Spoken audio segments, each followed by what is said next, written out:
மாதுளை பறிச்சிட்டு வந்துருந்தோம் இல்லையா, அந்த விதையெல்லாம் ஊற்று வச்சுக்கிட்டேன். நாட்டு மாதுளை வந்து ரொம்பவே உடம்புக்கு நல்லது. மூலம், வயிற்றுக்கடுப்பு இதுக்கெல்லாம் வந்து ஒரு மருத்துவ குணம் கொண்டது தான்.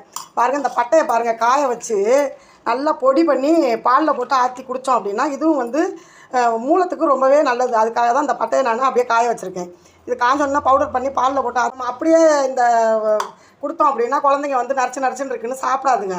அதுக்காக இதை அப்படியே நம்ம ஜூஸ் அடித்து கொடுத்தோம்னா கொஞ்சோண்டு பாலை காய்ச்சி ஆற வச்சு இந்த ஜாரில் ஊற்றி இதையும் போட்டு ஜூஸை அடிச்சிருவோம். வாங்க, மிக்ஸி ஜாரில் போட்டுக்கிறோம்.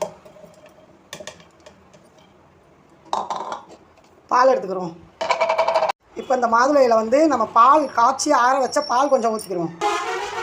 ரொம்பவே ஒரு மருத்துவ குணம் கொண்டது தான். இது சின்ன குழந்தையிலேருந்து பெரியவங்கலேருந்து குடிக்கக்கூடிய ஒரு மாதுளை, நாட்டு மாதுளை ஜூஸ் தான். இப்போ நான் வந்து வெல்லம் போட்டுக்கிட்டேன், வெல்லத்தை தூள் பண்ணி போட்டுக்கிட்டேன். இப்போ நம்ம அப்படியே அரைச்சிருவோம்.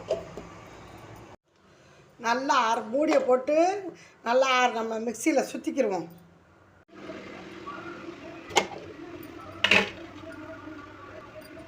இப்போ நம்ம இந்த விதைகள்லாம் இருக்குல்ல, அதை நம்ம வடிகட்டிக்கிடுவோம். வடிகட்டி நம்ம ஜூஸாக எடுத்துக்கிறோம். இப்போ நம்ம தோட்டத்திலேயே காய்ச்ச நாட்டு மாதுளங்காய் அதை கொண்டு வந்தோமா. இப்போ நான் அதை விதையெல்லாம் எடுத்து பாருங்கள், ஜூஸாக போட்டாச்சு. இது தேவைப்பட்டால் நம்ம ஃப்ரிட்ஜில் வச்சு கூட குழந்தைங்களுக்கு நல்லா ஜில்லுப்பாக கொடுக்கலாம்.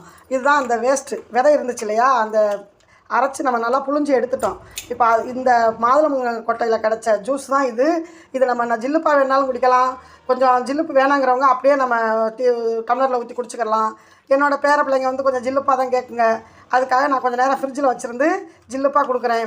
குடிக்கும்போது உங்களுக்கு வீடியோ எடுத்து போடுறேன். வாங்க ஃப்ரெண்ட்ஸ், இந்த நாட்டு மாதுளம்பழ ஜூஸ் யாருக்கெல்லாம் பிடிக்கும்னு கமெண்ட் பாக்ஸில் சொல்லுங்கள். ஓகே, இப்போ ஜூஸ் போட்டாச்சு, மாதுளை ஜூஸு.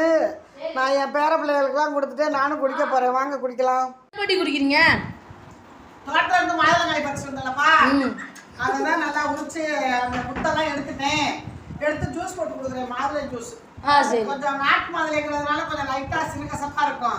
ஆனா உடம்புக்கு ரொம்பவே நல்லது. அதனால தான் குடிச்சுக்கிட்டு இருக்கேன். அம்மாட்ட கொடுத்துருக்கேன், நீங்க வாங்கி குடிங்க. ரசகுல்லா மாதிரி இருக்கு பாட்டி. என்ன பாட்டி குடிக்கிறீங்க? மாதுளை பழம் தோட்டத்துல இருந்து பறிச்சு வந்தேன்லம்மா. ஆமாவா? அதுதான் ஜூஸ் போட்டேம்மா.